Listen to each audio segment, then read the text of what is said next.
ناظرین السلام علیکم۔ Shahbaz Murtaza Ansari advocate high court Multan سے آپ سے مخاطب ہوں۔ آج ہم جس ٹاپک پہ بات کریں گے وہ ہمارے معاشرے کا ایک اہم مسئلہ ہے، بغیر اجازت دوسری شادی، second marriage without permission first wife. عام طور پہ یہ تصور کیا جاتا ہے کہ اسلام میں 4 شادیوں کی اجازت ہے، جبکہ ہمارے قانون میں ایسا نہیں ہے، اور اگر کوئی شخص بغیر اجازت بیوی کے دوسری شادی کرتا ہے تو اس کے لیے باقاعدہ سزا متعین ہے۔ آج ہم اس بات کا جائزہ لیں گے کہ ایسا کیوں ہے، اور کیا واقعی اسلام میں 4 شادیوں کی اجازت ہے، اور کیا یہ قانون جو ہے وہ شریعت کے مطابق ہے یا شریعت کے خلاف ہے۔ سب سے پہلے ہم اس معاملے میں قرآن پاک کی جو متعلقہ آیت مبارکہ ہے اس کا جائزہ لیں گے۔ سورۃ النساء آیت نمبر 3، جس کا ترجمہ یہ ہے: اور نکاح میں لاؤ جو عورتیں تمہیں خوش آئیں، 2 اور 3 اور 4، پھر ڈرو کہ 2 بیویوں کو برابر نہیں رکھ سکو گے تو ایک ہی کرو۔ یہ قرآن پاک کی آیت مبارکہ ہے جس کی بنیاد پر یہ تصور کیا جاتا ہے کہ اسلام میں 4 شادیوں کی اجازت ہے۔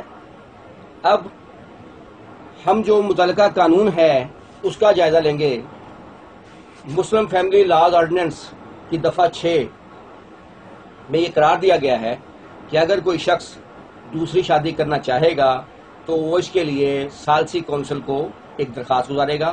ثالثی کونسل جو ہے اس کی بیوی کو بھی طلب کرے گی، دونوں کا موقف سنیں گی۔ اگر وہ سمجھے گی کہ ایسے گراؤنڈز موجود ہیں کہ اس شخص کو دوسری شادی کی اجازت ہونی چاہیے تو ثالثی کونسل اسے اجازت دے گی۔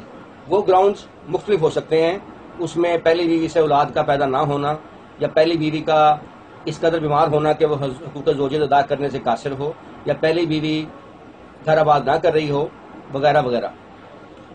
اگر ثالثی کونسل اجازت نہیں دیتی تو پاکستانی قانون کے مطابق کوئی شخص دوسری شادی نہیں کر سکتا۔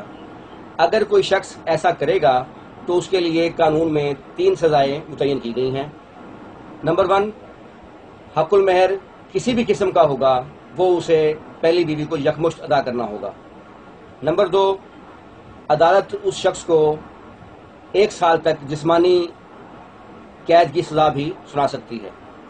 نمبر 3، 2015 میں ہونے والی ترمیم کے تحت عدالت اس شخص کو 5 لاکھ جرمانہ بھی کر سکتی ہے، جبکہ 2015 سے پہلے یہ رقم صرف 5,000 روپے تھی۔ تو لہذا ایک بات کلیئر ہو گئی کہ پہلی بیوی کی اجازت نہ تو قانون میں کہیں ضروری ہے نہ ہی شریعت میں ضروری ہے۔ قانون میں بھی ثالثی کونسل سے دوسری شادی کی اجازت کا سرٹیفکیٹ حاصل کیا جائے گا۔ اب کیا یہ دفعہ خلاف شریعت و خلاف قانون ہے؟ تو یہاں سب سے پہلی بات تو یہ ہے کہ قرآن پاک میں بھی یہ بات واضح طور پہ موجود ہے کہ اگر سمجھو کہ 2 بیویوں کو برابر نہیں رکھ سکو گے تو ایک ہی کرو۔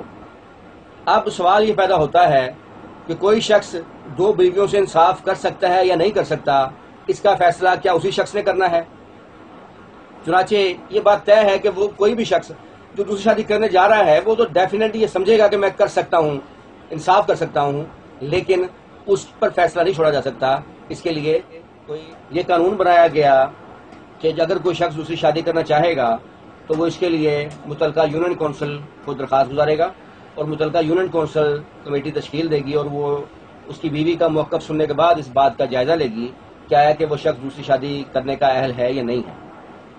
مذکورہ قانون کو فیڈرل شریعت کورٹ میں چیلنج کیا گیا کہ یہ جو قانون ہے خلاف شریعت ہے، جس پر فیڈرل شریعت کورٹ نے اپنے فیصلہ PLD 2000 FSC پیج 1 میں یہ قرار دیا کہ یہ قانون جو ہے شریعت کے مطابق ہے، اور اس میں انہوں نے مختلف حوالوں کو بھی ڈسکس کیا۔ اس کے علاوہ بھی دیگر اسلامی ممالک جن میں شام، عراق، تیونس اور کچھ دیگر ممالک شامل ہیں، ان میں دوسری شادی پر پابندی کی بابت قوانین متعارف کروائے گئے ہیں۔ اب ایک اور سوال پیدا ہوتا ہے کہ اگر کوئی شخص اس کی خلاف ورزی کرے گا تو اس پر جو خاتون ہے، ایگریوڈ پرسن جو ہے، وہ کیا کارروائی کر سکتی ہے؟ وہ مذکورہ قانون کے تحت علاقہ مجسٹریٹ کی عدالت میں اپنے شوہر کے خلاف استغاثہ دائر کر سکتی ہے، یہ استغاثہ فوجداری ہوگا. اس پر جو تمام کارروائی ہے وہ بھی فوجداری کیس کی نوعیت کی ہوگی. اور ایک اور اہم سوال کہ کیا صرف پہلی بیوی ہی استغاثہ کر سکتی ہے یا اس خلاف ورزی کی صورت میں اس شخص کی جو دوسری بیوی ہے اگر اس نے غلط بیانی کر کے اس سے شادی کی ہو تو کیا وہ بھی استغاثہ کر سکتی ہے؟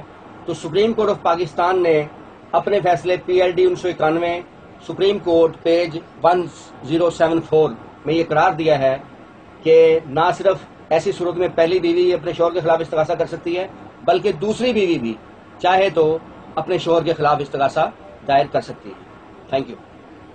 مسئلے کی صورت میں آپ ہمارے لا پیج www.facebook.com/SA-Law-Associate کے پیج پر جا کر اپنا مسئلہ لکھ سکتے ہیں اور فری مشورہ کر سکتے ہیں. اس کے علاوہ ہمارے واٹس ایپ، ایمو اور وائبر نمبر 033361811901 پر بھی جا کر آپ کسی بھی قانونی مسئلے کی صورت میں فری مشورہ کر سکتے ہیں. Thank you.